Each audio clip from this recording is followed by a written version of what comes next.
Vinudhi Wahalathanthri, and I'm here with my 14th question set from the DBMS question series.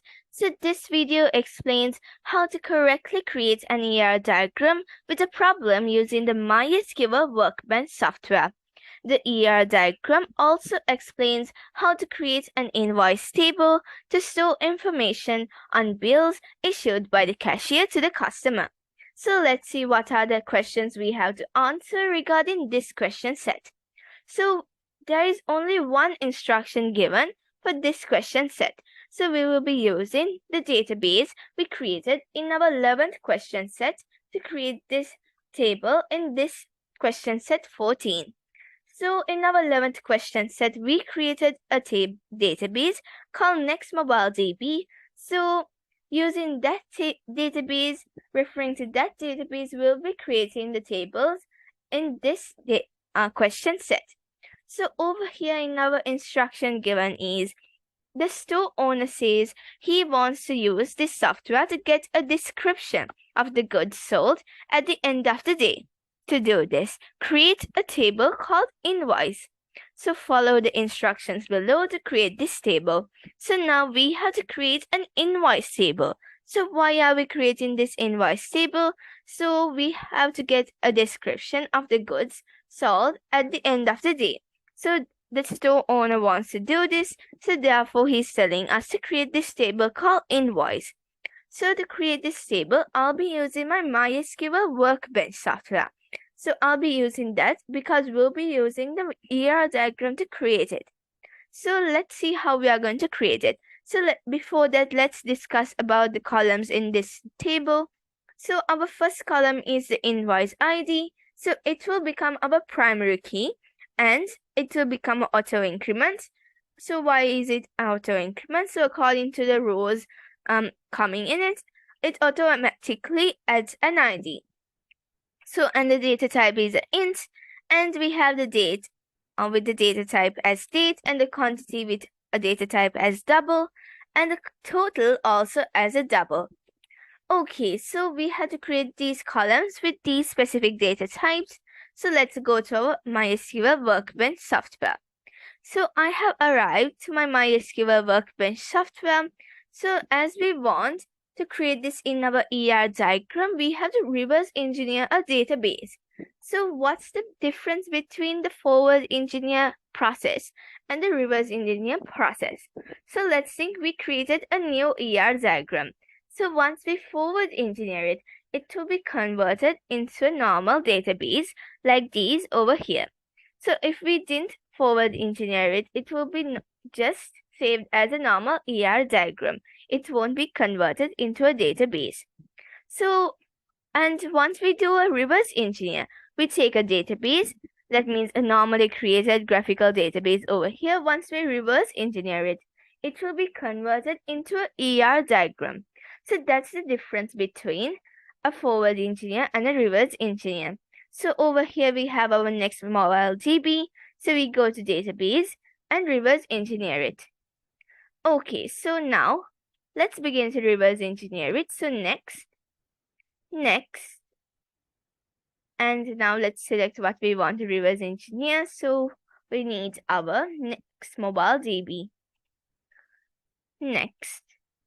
Okay, retrieval completed successfully. Execute. Okay. Operation completed successfully. Okay, so 6 tables from schema NextMobileDB has been executed. Okay, so likewise, our database has been reverse engineered. So it has been converted into a ER diagram. So we created these tables in my previous videos. So the customer table, the GRN table, and the stock table, as well as the other tables we have created. So now let's begin to create the invoice table in this method. So place a new table and let's click on our designing area. Okay, so now we have created a table. So let's begin to edit it. So we double click on our table 1 and we give it a name. So we'll give it as invoice. And let's give the column name. So our first one will be invoice ID, and we'll give an auto increment, primary key not null, and our next one will become the date. So we'll give the data type as date. So once we give the data type as date, it will be added in the date format. And next we have the quantity. So we'll give a double value for it. So I'll type as double. And next we have our price.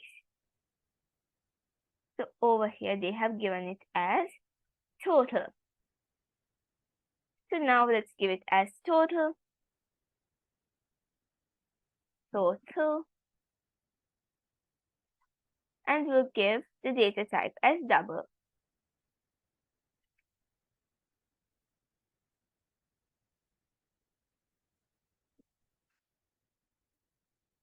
Okay, so that's done. So we have created our columns likewise. So now our invoice table is complete. So this is how it will be viewed. Okay, so now our invoice table is complete. So let's synchronize this. So I'm not going to forward engineer this. Why am I not going to forward engineer this? So once I forward engineer this, then a separate database will be created. So when a separate database will be created, then the ones we created before won't be saved. So it's something a bit complicated, but once we synchronize it, we don't need to create new databases. Once we create one, that will be automatically added to the database we created earlier. So once we forward engineer it, a separate database will be created. So we don't need that to happen. So therefore, I'll synchronize it. So we go to database, synchronize model, and next, and we need our next mobile DB only. So therefore, next,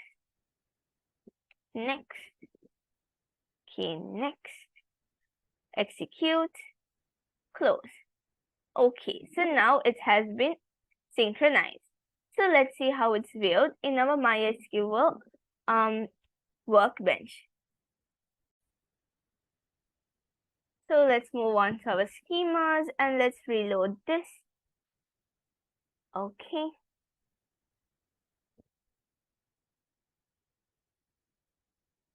Okay, so now it hasn't been added. Oh yes, so this is the problem. So once we go to our MySQL model, y'all can see that over here. Okay, so we have to synchronize this as well.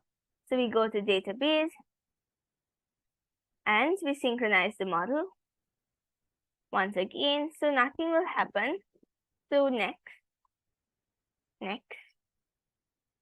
and we only need our next mobile DB. Next. Okay. Next. And close. Okay, so now let's go to our local instance, MySQL 80. Okay, so now our invoice table has been added. So this is how we can synchronize a ER diagram to add those tables to the database. So that's all for our question set 14. So I hope you all understood what I explained. So thank you everyone for watching. I really appreciate it. I'll be back with new videos. So until then, thank you, have a nice day and bye.